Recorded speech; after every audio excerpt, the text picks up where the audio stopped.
Makinig, matuto, at magbahagi kasama si Teacher Gladys. Magandang umaga mga bata, tayo ay nasa ikalawang linggo na sa ESP na may paksang paggalang sa paniniwala ng iba.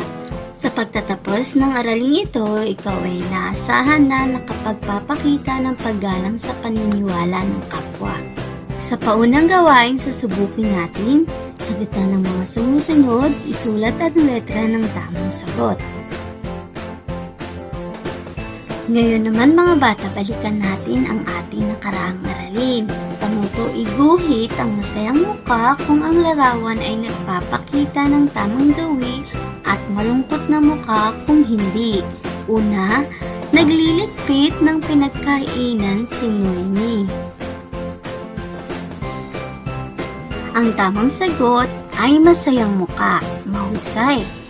Pangalawang bibilang, tumutulong sa pagwawalis si Carlo. Tama, masayang muka.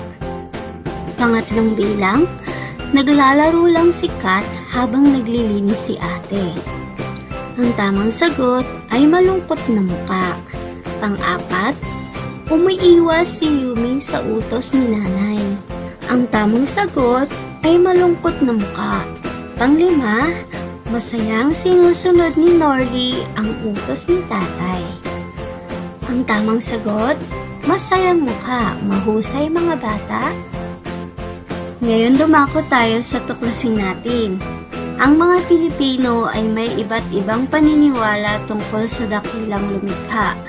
Marami sa mga Pilipino ang naniniwala sa Kristyanismo.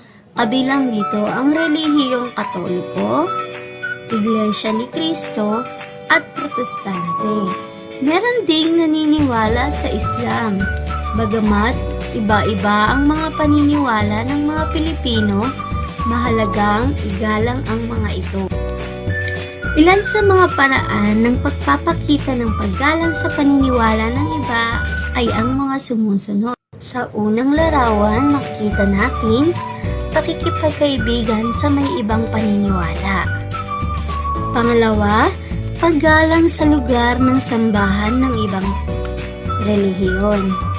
Pangatlong larawan, pagkakaroon ng bukas na isipan at pagrespeto sa kanilang paniniwala.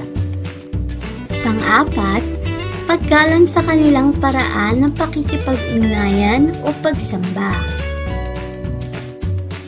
Bakit kailangan igalang ang paniniwala ng ating kapwa?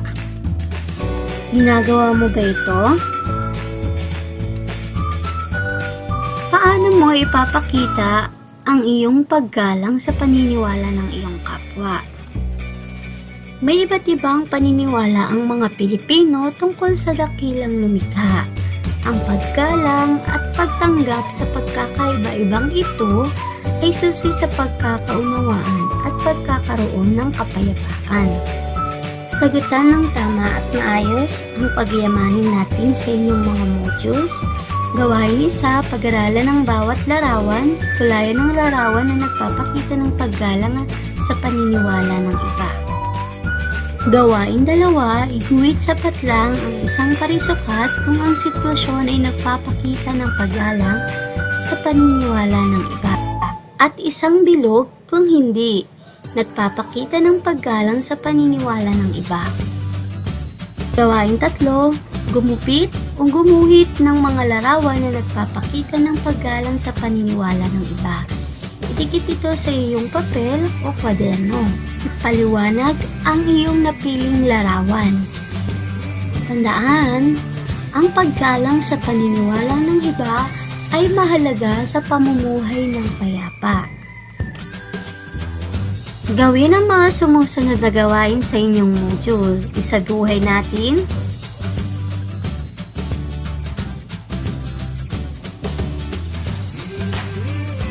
Tayahin natin, piliin ang titik ng pinakawastong sagot.